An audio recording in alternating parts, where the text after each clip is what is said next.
నీ దగ్గర అన్నయ్య దగ్గర నేనే విషయం దాచనని నీకు తెలుసు కదా. కానీ దీని గురించి నీకు నేను చెప్పే ధైర్యం చేయలేకపోయాను. ఆ రోజు అన్నయ్యతో పర్సనల్గా మాట్లాడాలని నిన్ను బయటికి పంపించింది కూడా అందుకే. నువ్వు చెప్తే మీ అన్నయ్య ఏమన్నారు? ఈ జాతకాలతో నాకు పనిలేదు. అది నాకు పవిత్ర అంటే చాలా చాలా ఇష్టం.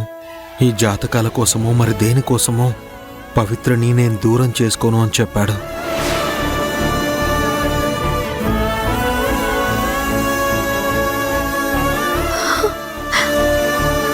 అరవింద్ అలా అన్నాడా? అంతేకాదు పవిత్ర, జాతకాలు మార్చి మంచి పని చేసావని నన్ను మెచ్చుకున్నాడు. ఇలా జాతకాలు మార్చిన సంగతి అసలెవరికీ చెప్పొద్దని నా దగ్గర మాట కూడా తీసుకున్నాడు. అంతేకాదు, మా పెళ్లి జరిగేలా చేసినందుకు చాలా సంతోషంగా ఉందిరా అని కూడా చెప్పాడు.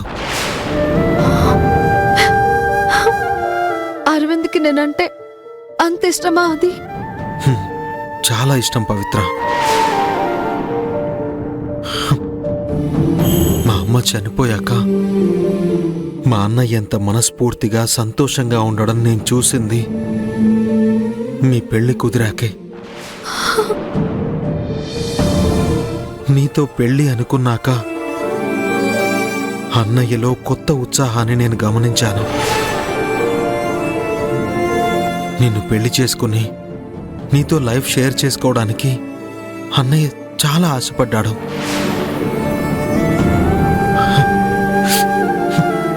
కానీ ఏం లాభం, 2 నెలలు గడవక ముందే ఆ సంతోషం ఆవిరైపోయింది.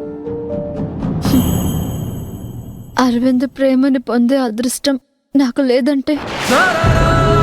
నేను చేసిన పనికి నాన్న నా మీద చాలా కోపంగా ఉన్నాడు పవి. ఆయన ఎప్పటికీ నన్ను క్షమించరు. నువ్వేం టెన్షన్ పడకాది. మావయ్య గారితో నేను మాట్లాడి కన్విన్స్ చేస్తాను.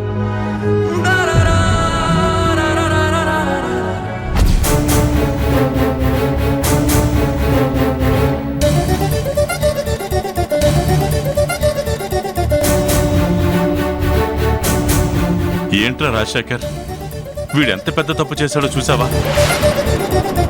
జీవితం అంటే ఆకతాయితనమైందిరా వాడికి. అరే, కొంచెం కూడా బాధ్యత లేకుండా ప్రవర్తించి మనకి పోడ్చలేని నష్టాన్ని మిగిల్చాడు. అది నిజంగానే కావాలని చేసుండడన్నయ్య. వాడు చెప్పినట్టు అరవింద్ పవిత్రల పెళ్లి జాతకాల మూలంగా ఆగిపోకూడదని అలా చేసుంటాడు. నువ్వు అందరి ముందు వాడిని కొట్టావు. దానికి వాడు చాలా ఫీల్ అవుతున్నాడు. అయినా నువ్వంటే ఆదికి చాలా ప్రాణం. వాడి మీద కోప్పడొద్దన్నయ్యా. అసలే అరవింద్ జ్ఞాపకాలతో వాడు కుమిలిపోతున్నాడు. ఇంకేం చేయాలి సీత? నేను ఇంకేం చేయాలో చెప్పు. నేను నా కోపాన్ని కంట్రోల్ చేసుకుంటాను. ఆది మీద రియాక్ట్ అవ్వకుండా ఓర్పుతో ఉంటాను. కానీ వాడు చేసిన తప్పుకి పవిత్ర జీవితం నాశనం అయిపోయింది. తన జాతకం బాగుంది కాబట్టి సరిపోయింది. లేకపోతే వాడు చేసిన పని ఎంత పెద్ద తప్పై ఉండేది. బాధ్యత లేకుండా ఇలాంటి పిచ్చి పనులు ఎందుకు చేస్తున్నాడు? ఇప్పటికీ వీడు మారడా? అసలు బాధ్యత తెలుసుకోడా?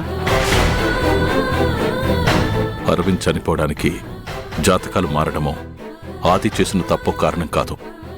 వాడు చనిపోవడానికి పరోక్షంగా నేను కారణం. ఏమండి, మీరన్నా అన్నయ్యకి నచ్చ చెప్పండి.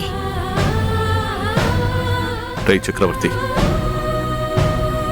ఇది విధిరాత. దాన్ని మనం తప్పించగలమా చెప్పు? చావు రాసిపెట్టున్నప్పుడు ఏదో ఒక రూపంలో అది ముంచుకొని వస్తుంది. ఇప్పుడు అరవింద్ చావు ఆదిత్య జాతకాలు మార్చే రూపంలో వచ్చింది. అంతే. దేవుడు రాసిన రాతని మనం మార్చగలమా చెప్పు? ఏది ఏమైనా నువ్వు ఆదిని కొట్టుండకూడదురా. ఇప్పుడు ఆదికి అన్నీ నువ్వే కదరా. వాడది కావాలని చేసిన తప్పు మాత్రం కాదు. అన్న సంతోషం కోసం చేశాడు.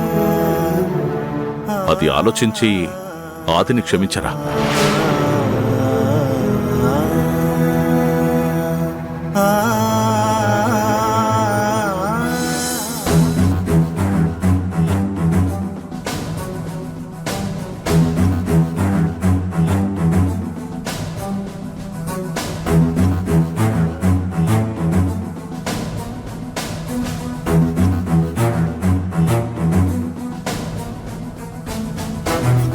ఆది,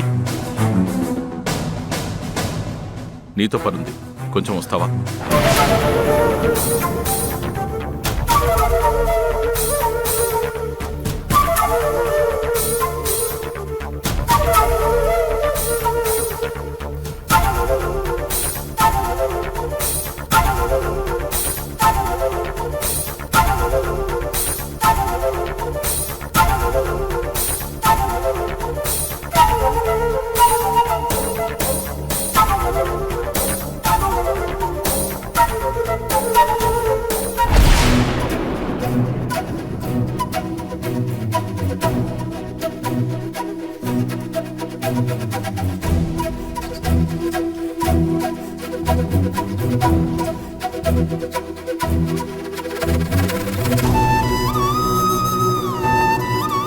అది జరిగిన దానికి మీ డాడీని క్షమాపణ అడుగు.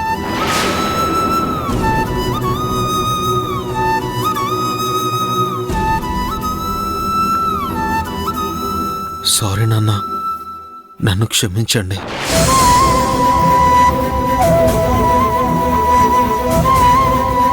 నేను చేసింది క్షమించరాని తప్పే నాన్న, కాదనను. కానీ నేను కావాలని చేయలేదు నాన్న. జాతకాల గురించి అన్నయ్య పవిత్రల పెళ్లి ఆగిపోకూడదని అలా చేశాను. దానివల్ల ఇలా అవుతుందని అస్సలు ఊహించలేదు. నువ్వు నాకు సారీ చెప్పొద్దురా, నేను నిన్ను క్షమించను. అన్నయ్య, పవిత్ర జీవితాన్ని అన్యాయంగా నాశనం చేశావు కదరా. రై, వీడు కావాలని తప్పు చేయలేదు కదరా. ఇక నుంచి బాధ్యత తీసుకోవాల్సింది ఆదినే కదరా. అరవింద్ స్థానాన్ని భర్తీ చేయాల్సింది వీడే.